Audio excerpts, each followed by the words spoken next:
Hola jóvenes, buenos días. Vamos a empezar con nuestro tema de esta semana de fisiología. Así que por favor pongamos atención.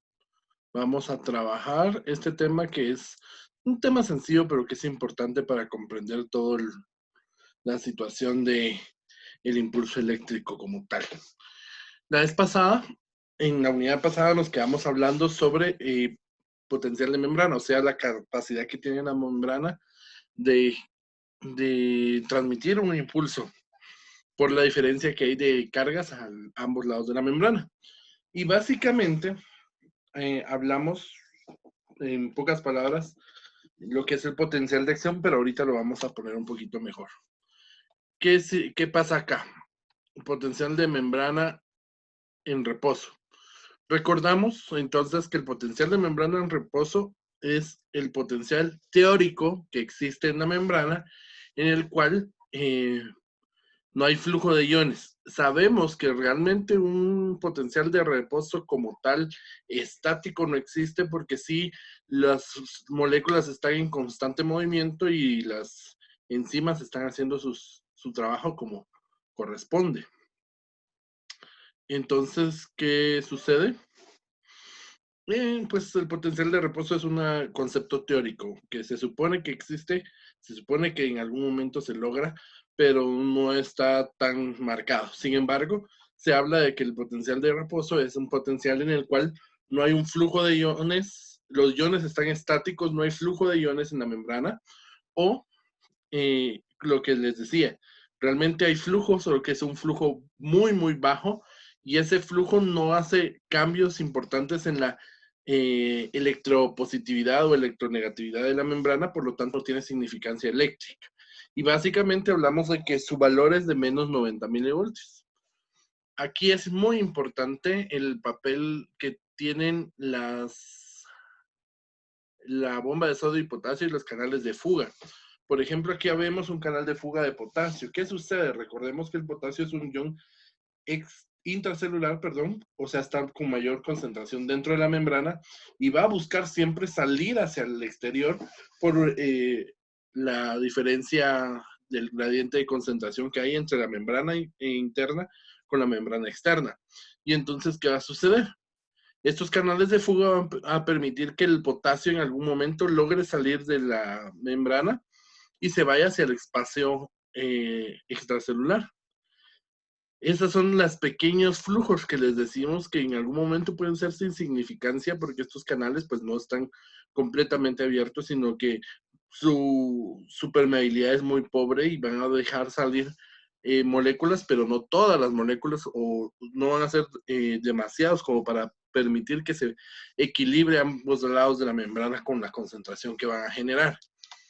Y la bomba de sodio y potasio, que pues principalmente los dos elementos que son tal vez no más importantes, pero sí de los dos elementos que más problemas de flujo generan, son el sodio y el potasio.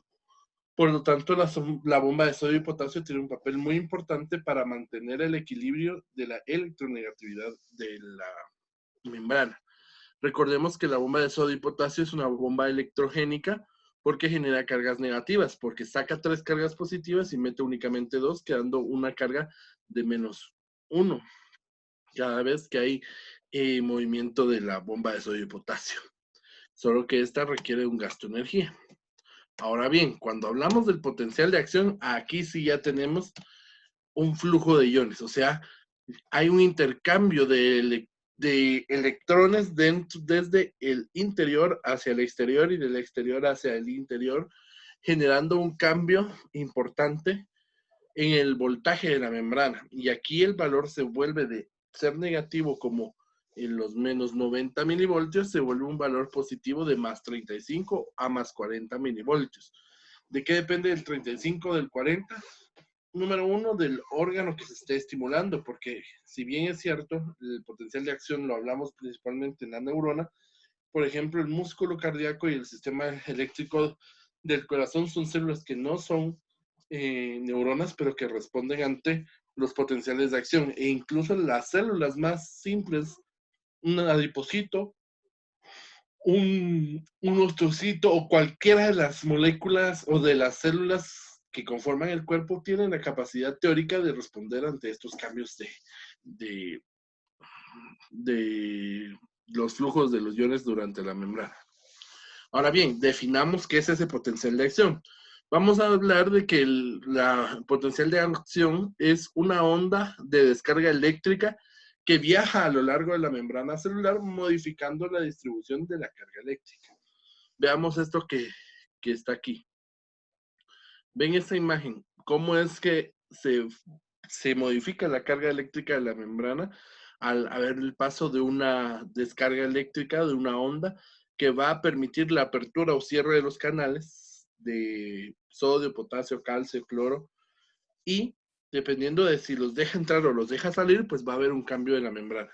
No, si estamos hablando de que hay un cambio eléctrico de la membrana y que ese cambio va a ser hacia positivo, significa que muchas cargas positivas van a entrar desde el exterior hacia el interior de la célula. Normalmente el flujo es de sodio desde el exterior hacia el interior de la membrana y la salida del potasio. Siempre debe haber un intercambio, porque recordémonos que con el paso de ese estímulo eléctrico lo que va a suceder es que la membrana va a cambiar su permeabilidad y entonces va a permitir la entrada y salida de sustancias que antes no permitía, principalmente sodio y potasio, como ya les comentaba.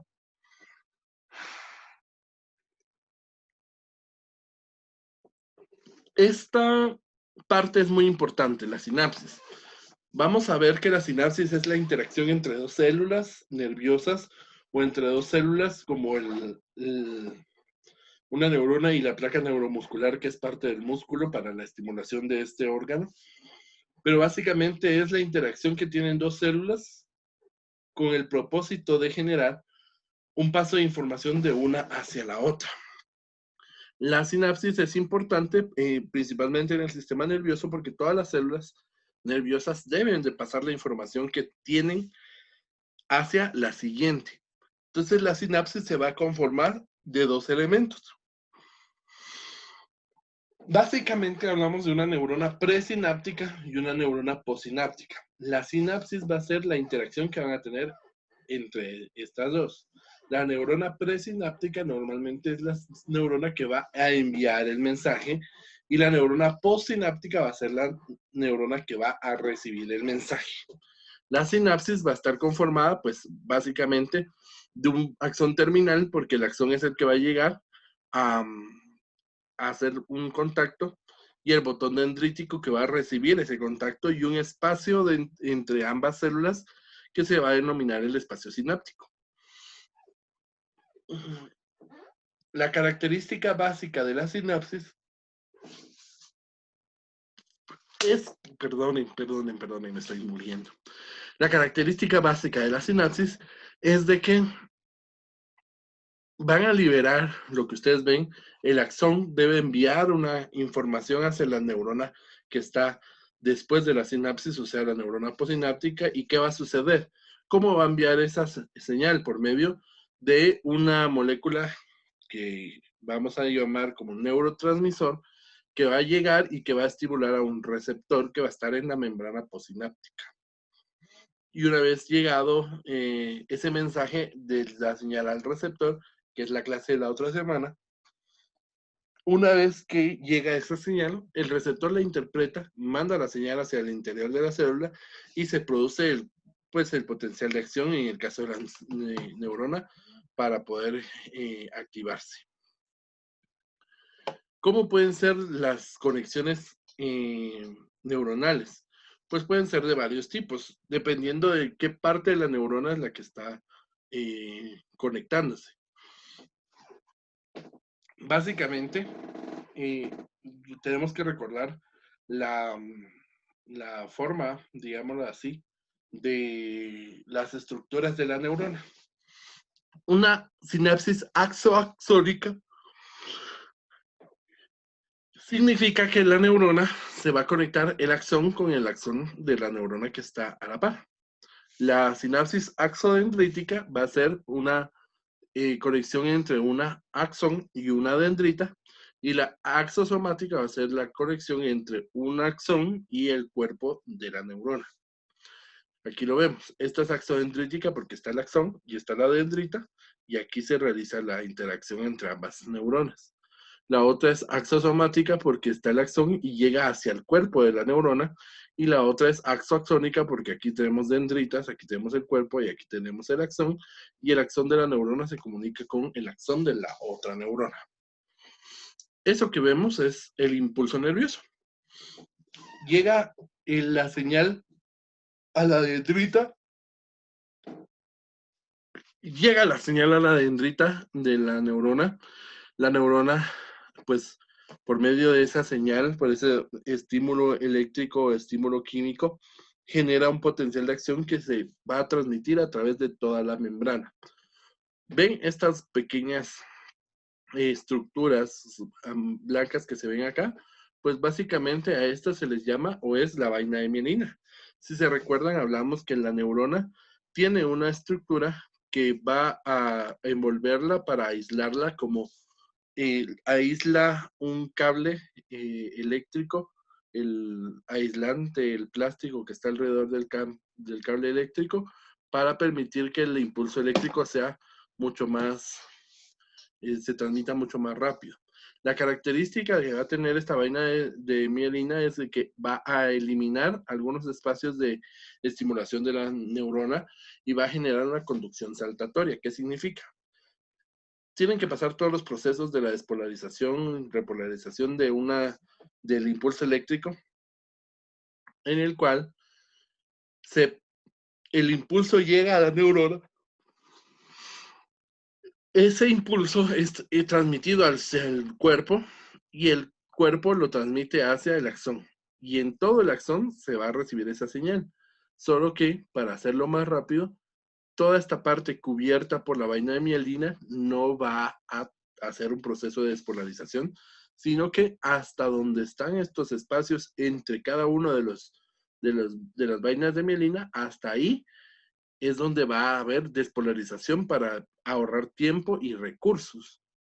A estos espacios que se encuentran entre vainas de mielina se les denomina nódulo de Ranvier. Ahora bien, tenemos que recordar las fases del impulso eléctrico. ¿Por qué? Porque estas fases son importantes de recordar. Primero está la membrana en reposo. Segundo, tiene que venir un estímulo. Ese estímulo generar un cambio conformacional, un cambio estructural, una estimulación, apertura o cierre de canales, para entonces generar un potencial de acción, o sea, la entrada de iones eléctricos positivos del espacio extracelular hacia el espacio intracelular, y genera entonces un cambio de polaridad. De menos 90 pasa a más 35, más 40, más 45, generando un potencial de acción. Ese cambio es rápido, lo vemos en la gráfica. Viene el espacio que es la membrana en reposo. Hay un estímulo que va a generar un cambio, y ese estímulo va a generar un aumento del potencial debido al ingreso de moléculas hacia el interior de la membrana celular. A esto es el potencial de acción. Esta línea de acá es el potencial de acción. Luego tiene que venir una fase de repolarización, o sea, regresar de este más 45 más 35 que tengamos, regresar nuevamente a los menos 90. Eso es una repolarización. Sin embargo, en la repolarización vamos a tener una fase lenta, que es a la que le vamos a llamar la fase MZ, en la cual pues sí hay un cambio que regresa, pero es un cambio lento. Más o menos estamos hablando de 0.4 segundos, 0.3 segundos desde el inicio del potencial de acción, que es bastante lento para una neurona. Mientras que después viene una fase que es la repolarización rápida, y esta repolarización rápida estábamos hablando de que es más o menos 0.1 segundos, para hacer un total de 0.4 segundos que tenemos de estimulación eléctrica, y ya se regresa a una repolarización de la membrana. Pero esa repolarización es tan buena, tan efectiva, que en vez de irnos a menos 90 se va hasta menos 100 o menos 110. A ese fenómeno en el cual la membrana se hace más negativa de lo normal, se le llama hiperpolarización. Y es como un tiempo que tiene la célula, la neurona, para descansar antes de poder volver a ser estimulada. Y finalmente la hiperpolarización es transitoria y regresa a su potencial normal, a su carga normal de -90, y eso cierra el ciclo, generando pues obviamente que la membrana nuevamente esté en reposo, lista para recibir otro estímulo, otro potencial de acción y hacer todo lo que estamos haciendo. Este tema, como les decía, era bastante pequeño, pero es importante para que comprendamos el resto de lo que vamos a hablar. Para la siguiente semana vamos a trabajar el tema de receptores y señales, que lo encontramos en el capítulo 4 de Guito, y vamos a realizar un resumen sobre este tema. Es un resumen pequeño porque el tema fue pequeño. Eh, es la tarea que vamos a realizar en casa. La deben de enviar por el portal de Edmodo. Por favor, para quienes ya tengan sus contraseñas de Microsoft 365 y Teams, eh, por favor, repórtense que ya tienen esa contraseña. Y para los que no tienen esa contraseña, por favor, traten la manera de, de solicitarla rápido para que se les envíe con el tiempo correcto, para que podamos hacer la migración desde Edmodo hacia Teams. Un saludo, jóvenes. Para mí ha sido un gusto saludarlos el día de hoy. Recuérdense llenar el formulario que va a estar acá abajo en la cajita de la descripción del video para que tengan su asistencia para esta semana. Así que, por favor, un saludo. Nos vemos la siguiente clase. Que Dios les bendiga.